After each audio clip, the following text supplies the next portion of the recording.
ఎంత అడ్డగోలుగా డబ్బులు ఖర్చు పెట్టేశారు, దోచేశారంటే పంచాయతీరాజ్ లెక్కలు చూస్తూ ఉంటే గుండె చెరువైపోతాం.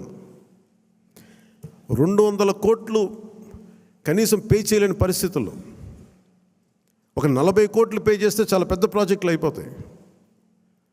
ఒకవైపు ఏమో ఋషికొండ లాంటి ప్యాలెస్కేమో 600 కోట్లు ఖర్చు పెడతారు.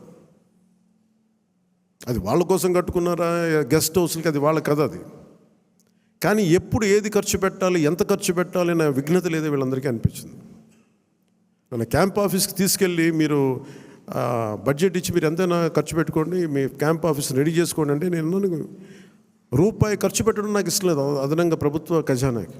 అది ప్రజల సొమ్ముని మనకి అకారణంగా దాన్ని ఖర్చు పెట్టేయడం కానీ దాన్ని దుర్వినియోగం చేయడం నాకు నచ్చక. అసలు ఏం వద్దు, ఉన్న ఫర్నిచర్ అలాగే ఉంచి ఏం చేయొద్దు. దాన్ని అవసరమైతే నేను చెప్తానులేండి, నేను చెప్తాను. మోస్ట్ ఆఫ్ ద టైం వీళ్ళు నా ఫర్నిచర్ పట్టుకెళ్ళాను.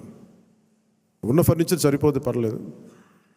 రోడ్ల మీద కూర్చొని వచ్చాం, మనం వీధుల్లో కూర్చొని పోరాటాలు చేసాం. కూర్చొని చిన్నపాటి కుర్చీ ఉంటే చాలు, మళ్ళీ దానికి ఇంత సౌకర్యాలు అవసరం లేదు మాకని చెప్పాను.